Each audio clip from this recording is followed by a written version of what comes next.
അച്ഛൻ കഴിഞ്ഞു. അച്ഛൻ ഞങ്ങൾക്കൊന്നും അറിയില്ലായിരുന്നു. ഞങ്ങൾക്ക് ഒരു സ്വർഗസ്വനാഗതി വരണത് പോലും അറിയാൻ പാടില്ലായിരുന്നു.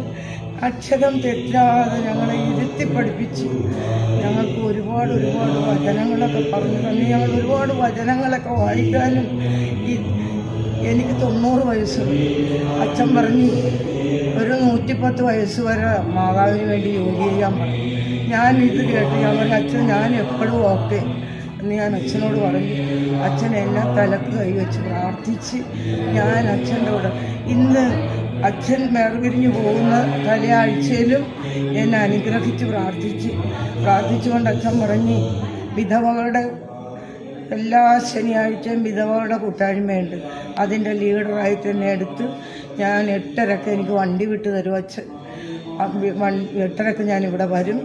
പിന്നെ 3:30 കഴിയുമ്പോൾ എന്നെ വീട്ടിൽ കൊണ്ടുവന്ന ഓട്ടോക്കാരൻ എന്നെ കൊണ്ട് വീട്ടിൽ ആക്കിത്തരും. അങ്ങനെ എൻ്റെ അച്ഛൻ ഞങ്ങൾ ആത്മീയമായി വളർത്തി പന്തലിച്ച് ഞങ്ങളുടെ കുടുംബവും മക്കളും എല്ലാം അച്ഛന് വേണ്ടി ഇന്ന് പൊട്ടിക്കരകൾ എല്ലാവരും അച്ഛന് വേണ്ടി ഞങ്ങൾക്ക് സഹിക്കാൻ ഒക്കുന്നില്ല. ഒരു തരത്തിലും പറഞ്ഞൊപ്പിക്കാൻ ഞങ്ങൾക്ക് എങ്ങനെ പറയണമെന്ന് എനിക്കറിവില്ല. അങ്ങനെ ഞാനും അച്ഛനും വളരെ അച്ഛൻ വരുമ്പോഴും ഞാൻ ഈ അയ്യമുസിലുണ്ട്.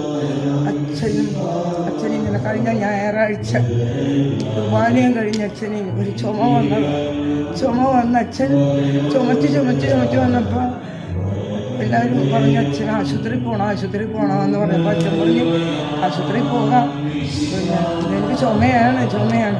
അവസാനം മണി ഇരുട്ടി വന്നപ്പോൾ അച്ഛന് വെപ്രാളം പോലെ വന്ന അച്ഛൻ ബിജു സാറിനെ വിളിച്ച് ബിജു സാറ് വന്നപ്പോൾ അച്ഛൻ പറഞ്ഞു എനിക്ക് ആശുപത്രിയിൽ പോകണമെന്ന് പറഞ്ഞു. അങ്ങനെ അച്ഛൻ ആശുപത്രി കൊണ്ടുപോയി. ഞാനും നടക്കാൻ പോകുന്നു, കൺവെൻഷനാണ്.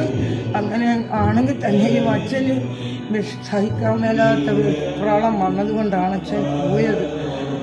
ഞങ്ങളിൽ നിന്ന് അച്ഛൻ കർത്താവിൻ്റെ പക്കൽ കർത്താവ് വിളിച്ചുകൊണ്ട് പോയി. ഞങ്ങളെ ഇവിടെ ഒറ്റക്കാക്കി.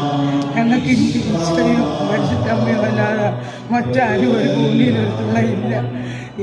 ഞങ്ങളുടെ അച്ഛൻ ഞങ്ങൾക്ക് വലിയ ഉപകാരിയായിരുന്നു. വലിയ ധനമായിരുന്നു ഞങ്ങളുടെ അച്ഛൻ. ഞങ്ങൾക്ക് ഓർക്കാനും സഹിക്കാനും പറ്റാത്ത വിധത്തിൽ ഞങ്ങളെ സ്നേഹിച്ച് ആത്മാർത്ഥതയായിട്ട് സ്നേഹിച്ച് ഞങ്ങളെ വളർത്തി ഞങ്ങളെ ഈശോയ്ക്ക് കൊടുത്തു.